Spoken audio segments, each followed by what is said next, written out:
My husband's ex made him believe that I was pregnant with my stepbrother's child, so he asked me for a divorce or an abortion. But after 10 years, he wants to see his child, and I have bad news for him. My husband's ex completely manipulated him into believing that I was cheating on him, but it gets much worse. She convinced him that the person I supposedly cheated with was my stepbrother, and that I was pregnant with his child. I would never be unfaithful to him, let alone with my stepbrother. He didn't believe me, so I ended up leaving him, but now he wants to see his child. For reference, and also for me because I'm not going to use real names here and want to keep track of the fake names I choose, the people involved in this story are as follows. Me, 35 years old.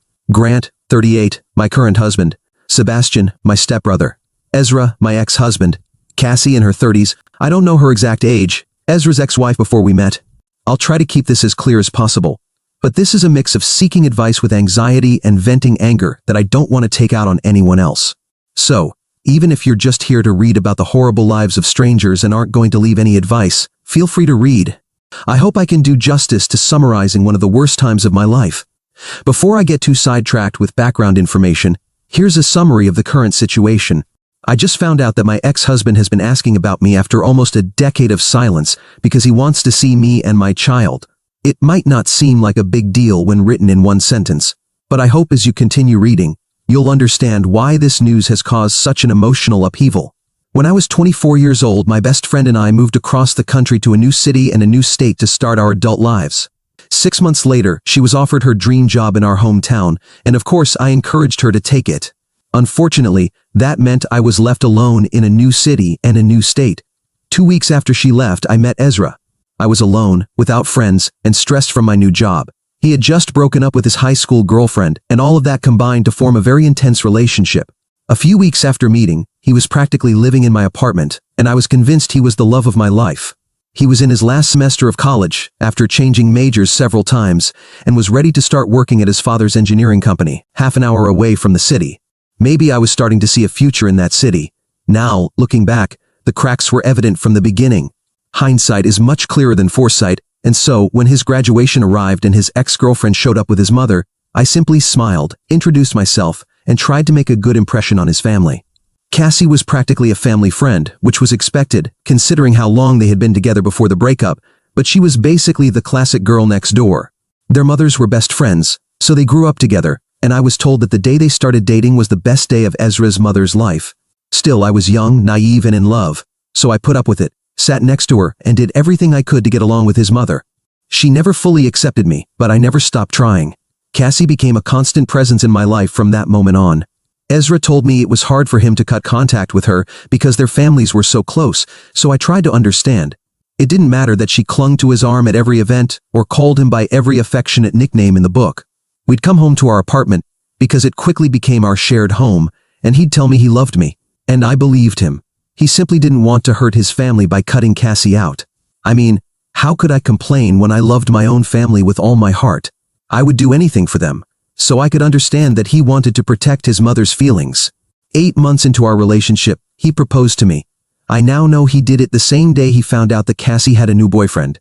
At the time, though, I was blinded by love and happily accepted, even though there was no ring. I thought he wanted to propose so much that he couldn't wait to get one. A year later, I was walking down the aisle, happy to marry him. Back then, I thought my wedding to Ezra would be the best day of my life. I hadn't seen my family in months, and suddenly, they were all in the same room, celebrating my husband and me. I was so excited to catch up with them and introduce them, considering that until that point, the only family member of mine Ezra had met was my stepbrother, who had visited me a few months earlier, that I didn't even care that Cassie showed up in a white dress or danced almost as much with him as I did. Afterward, I excused it, thinking that Ezra was just celebrating this special day with his lifelong friend. After all, I had danced with my best friend and my stepbrother, the two people closest to me besides Ezra. That's what I did throughout my entire marriage to him. I ignored the warning signs and justified his actions, especially when it came to Cassie. But that should have been a huge red flag. For 2 years, I made excuses every time Ezra prioritized his ex-girlfriend, whom he privately called obsessive and crazy, among other insults when no one else could hear. I ignored every time his mother compared me to Cassie. I turned the other cheek every time Cassie made a snide remark disguised as a joke or helpful advice. At the end of the day, Ezra was all I had, right? All the friendships I had made in that city were related to him or us as a couple, and every family connection I had was through him. My family lived in another state hours away, and Ezra was never willing to make that trip. He was all I had. Then, I got pregnant. To clarify, there was no abuse or anything like that. In a way, that would have been easier to explain to my family and friends. What finally made me open my eyes and realize how much Cassie influenced his life was the fact that he truly believed I was pregnant with my stepbrother's child. Take a moment to process how absurd that is. Ezra genuinely thought the baby I was carrying wasn't his, but that I had cheated on him with Sebastian, my stepbrother. Since I lived in another city, far from home, and our relationship before marriage hadn't been that long, Sebastian and Ezra had only met once before the wedding, when Sebastian visited me early in the relationship. The second time they met was at our wedding. A year and a half after we got married, I flew back to my hometown to celebrate my mother's 60th birthday. Ezra didn't want to join me on that trip. A month later, I found out I was pregnant. I thought Ezra would be happy. He had always talked about wanting a big family with lots of children, and we had friends and family ready to support us. But instead of being happy, the first thing he said was, "She said this would happen." It's been almost 10 years and I still remember it with total clarity. I was completely confused. The only explanation he gave me was, "She warned me and I should have believed her." Instead of being happy, he left the apartment that same night and didn't answer any of my calls or messages. When he returned the next morning, he gave me two options: abort or divorce. To save you the details, when I finally managed to get him to explain what was happening, it turned out that Cassie had been filling his head with lies. Apparently, during our wedding, she convinced him that Sebastian and I were behaving inappropriately for step-siblings, that we were too close, too affectionate. According to her, the way we hugged, how we posed in family photos, and how we spent time together at the reception were too intimate, almost romantic. She even told him that I had likely moved to our city because I was heartbroken after Sebastian got a girlfriend. After our wedding, Cassie spent months filling Ezra's head with lies about Sebastian and me. All she had were small fragments of our relationship that she saw on social media, since Sebastian lived in another state. But that didn't stop her. Then, when I traveled alone to see him and came back pregnant, that was all she needed to convince Ezra I was cheating. Naturally, I denied everything. None of the accusations Ezra believed because of Cassie were true. Sebastian was practically like a twin brother to me. The accusation was not only absurd but deeply offensive. But Ezra didn't care. He didn't care when I offered to take a paternity test. He didn't care when I showed him the medical reports indicating that I was already pregnant before I traveled. He didn't even care when I broke down in front of him, begging him to come to his senses. It was a tough blow, but I couldn't ignore it. I packed my bags, requested a transfer at work, and went back home to my real family. All things considered, the divorce was relatively simple. Ezra's mother had insisted on signing a prenuptial agreement, and the lack of shared assets made the process quick. Ezra also refused any paternity test, and thus signed a document relinquishing any rights to our unborn child. I hadn't heard from him since then, and now I find out he's looking for me and our son. My concerns are as follows. My current husband, Grant, knows very little about Ezra or how my previous relationship ended. He knows I was married and that it didn't end well, but that's it. It's only a matter of time before Ezra finds a way to contact me. What am I supposed to do when that happens? Maybe it's not as bad as I'm imagining, and if that's the case, don't hesitate to tell me. But I'm starting to panic a little. This is a chapter of my life I thought was completely closed, and I don't want to reopen it. Update 1. With the intention of not attracting more attention than I already have, I'll try to be even more vague with the details of this situation, and of all the people involved. Maybe the word stalker is an exaggeration given what has happened so far, which, I admit, hasn't been much. 2 days after an old friend warned me that my ex-husband was trying to contact me, I received follow requests on all my social media accounts. Although he hasn't sent me any messages yet, because I haven't accepted any requests, I fear it won't be long before they start arriving. He's even been viewing my LinkedIn profile, which I can see because the platform shows who visited your profile. It's clear that he deliberately searched for me. I mustered up the strength and talked to my husband Grant about everything I mentioned in my previous post. I told him the whole story, about my relationship with Ezra, about Cassie, about everything I endured from him and his family, and finally about his reaction to my pregnancy. Fortunately, the man I'm married to today is 1,000 times better than my ex. He was understanding, attentive, and gave me all his support as I recounted this never-ending story. When I finished, he was more concerned about finding a way to comfort me than about the fact that I had never told him this before. Of course, just at that moment, the follow requests intensified. We talked about what to do and decided to block all his accounts on every platform where he found me, which was basically all the ones I have. He had been stalking every corner of my online life. Luckily, all my accounts are private. I thought blocking him would give me some peace of mind. But then the messages started coming. He created fake accounts to send me private messages on almost every platform. In them, he said he had made a mistake, that he wanted to see me and meet his son. All the messages were different, but they ultimately said the same thing. He wasn't going to stop contacting me until I let him see his son. He insisted that the child deserved to know his real father, and that having a biological father was better than having a stepfather. He claimed that I couldn't understand it because, according to him, I had always thought that relationships with in-laws were the same as blood relations. The more I ignored him, the longer his messages became, insisting that he had the right to see his son. He wrote that he would keep creating new accounts and that I couldn't block him forever. I have no doubt that he will continue trying to contact me. I just hope that sending longer messages is the only way he escalates this situation. Grant has assured me that we are completely safe and that Ezra won't do anything really dangerous. But I have a bad feeling about all of this. Update 2. He showed up at my mom's house. My ex-husband, whom I hadn't seen in nearly 10 years, showed up at my mom's door because I wasn't responding to his messages. I visit my mom every Saturday without fail, unless something important comes up. I always take my son with me, but since Friday night he had slept over at a friend's house. This time I went alone in the morning. I didn't notice the car parked across the street or the man sitting in the driver's seat, at least not until I parked in the driveway and got out of the car. That's when he also got out of his car and walked toward me. Understandably, I was shocked and afraid when I saw a man standing next to me. But when I recognized him, the fear didn't go away. He was outside my mom's house, a place he never visited during our marriage, a place he never bothered to go. His response, "What are you doing here?" It was the same as in his messages. He wanted to see his son. He had tracked me across the country, apparently finding the address through shipping records when I moved, just because he wanted to see his son. The same child he once believed wasn't his. I don't know if I was stupid or brave, but in that moment, fear left me and I was overcome with rage. I didn't care that he had found my mother's address. I didn't care that we were in the middle of a neighborhood known for its nosy neighbors. And I didn't care that I was alone with him for the first time since our marriage ended.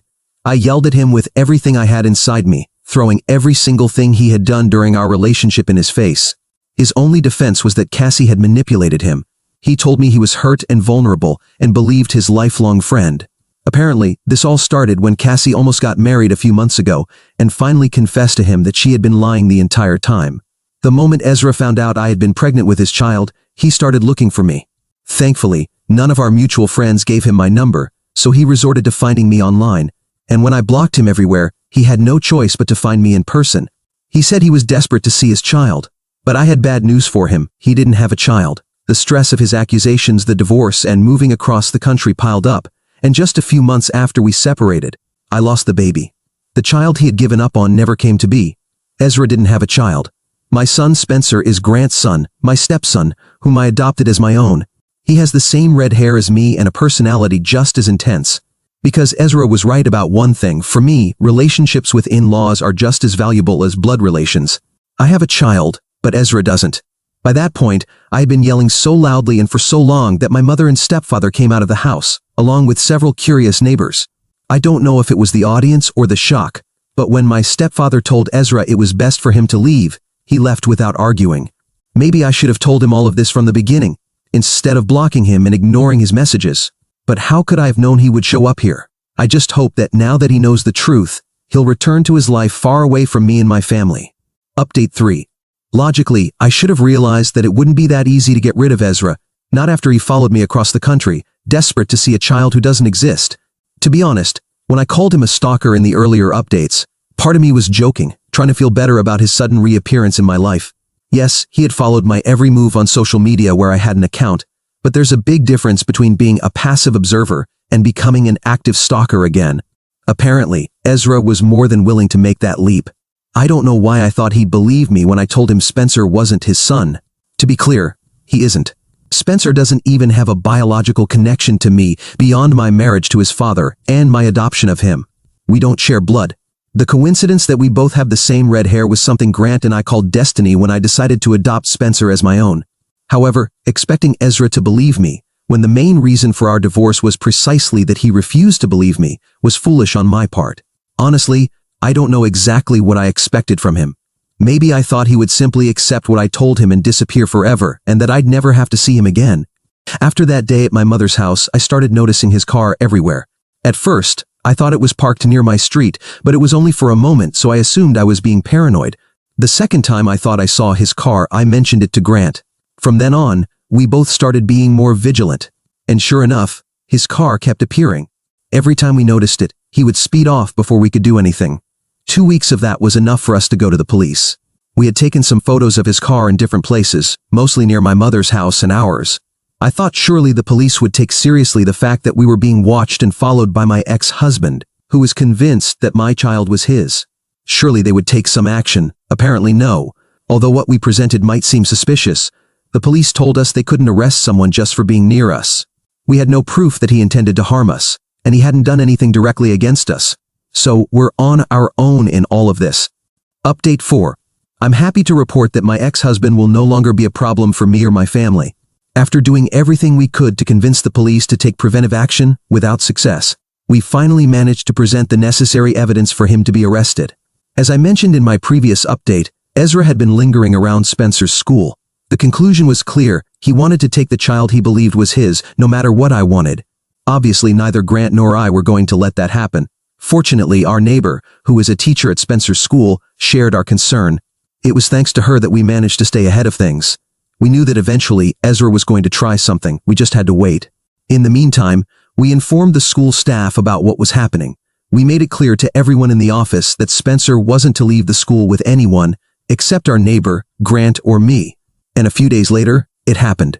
In the middle of the day, Ezra walked into the school office saying he was there to pick up Spencer on my behalf because there had been an emergency with his grandmother. He even mentioned my mother's name, probably thinking that would make him more believable. When the staff told him they would have to call me before releasing Spencer to him, he insisted that I was busy with the emergency and couldn't be disturbed. When he couldn't convince them, he pretended he would call me himself and left the building with that excuse. Of course, he never called. Instead, he sat in his car outside the school, waiting. However, the school called me immediately to inform me of everything that had happened. Just as we had planned, they also recorded the entire interaction on video. At the end of the school day, they released the students as usual, but they kept Spencer in his classroom with my neighbor.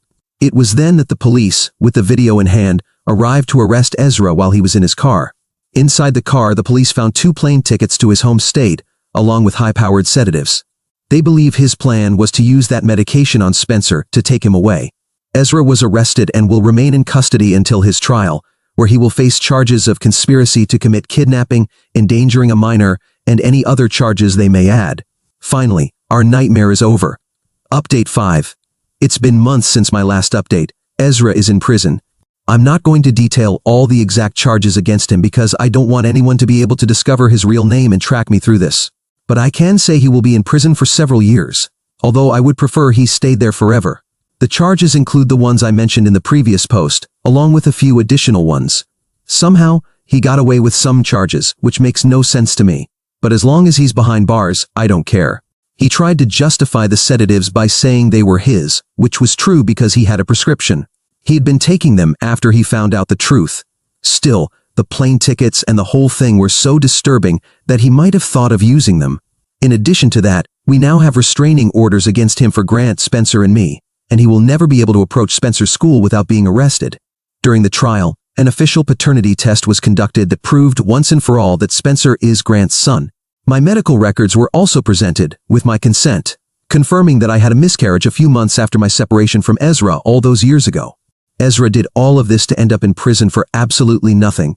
And do you know what the cherry on top is? Cassie. She showed up at the trial and made a huge scene, pretending to be devastated because Ezra was going to jail. Shortly after, her husband publicly left her. Apparently, she had been constantly posting on social media in support of him, and in her last post, her husband commented that she was free to go support him in prison since she refused to stop talking about him. Some friends from the city have told me that her divorce is already in process. Of course, I've blocked Cassie and all of Ezra's acquaintances on every platform I could think of. I've cut off any possibility of running into them again. Update 6. Cassie and Ezra were together, which many people suspected in the comments, and I won't deny that I did too. That's why she almost ended up getting divorced. I don't know if their relationship started while Ezra and I were still married, before we got married, or after our separation. But what's clear is that she had always wanted to go back to him.